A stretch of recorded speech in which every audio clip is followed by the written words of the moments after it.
One of the things about being a songwriter is that you tend to write predominantly about love and relationships, whether that's falling in love, falling out of love, the nuances, the middle ground, all these different things.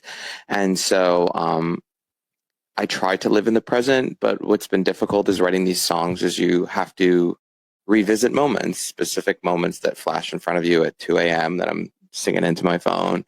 And you have to go back to them. And, my teacher said, look at them from the observer effect, because what you're going to do is you're going to re-traumatize yourself over and over as you're writing these songs. While you're writing them, you're singing them, you're producing them. I have always been fascinated about love. I it's kind of been one of those things in my life that's been difficult for me because I couldn't control it. And also because through my father, my dad left very early on. And so I sort of learned that people would abandon you, and that there was a lot more complicated than love. But I also learned from a very young age, I'm in my 30s. And when I was younger, I didn't grow up in a time where gay men were in the media. There were a lot of pop stars that were gay men. There were movies about it. I lived the first 18 years of my life as sort of a ghost. And it was like society wasn't built for me. I didn't really see myself anywhere unless it was some sort of caricature.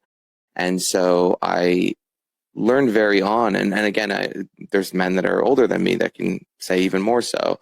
I learned very on that my love was different, and that I was broken, and that that I needed to watch my back when I would kiss someone in public.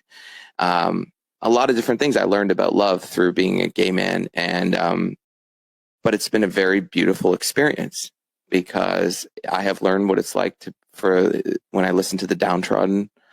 I was able to launch one of the biggest gay podcasts, and that was a success, where we helped gay men come out of the closet.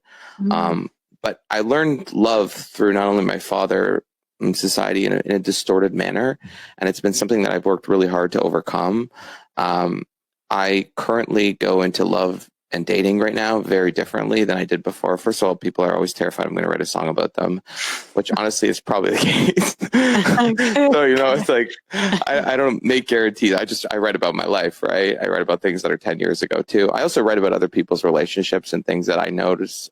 There's a song that I'm working on at the moment that's sort of a friend of mine's relationship, and she's describing it to me, and I'm kind of trying to understand it. But it's fascinating for me. It fascinated me. And actually the part of it that's fascinated me the most is the relationship with yourself, the self-love, because what you were just saying about it's going to be reflected back to you. It's like you're going to attract people that are going to reflect that back to you. They're going to trigger it over and over until you learn. And perhaps there's a good amount of utility in looking in the mirror in the morning and saying, I love myself, and actually looking in your eyes. I mean, just an exercise for your audience. Look at yourself in the mirror very closely and say, you're the best, I love you, and watch how uncomfortable it is the first few times. And that'll teach you how much work you have to do.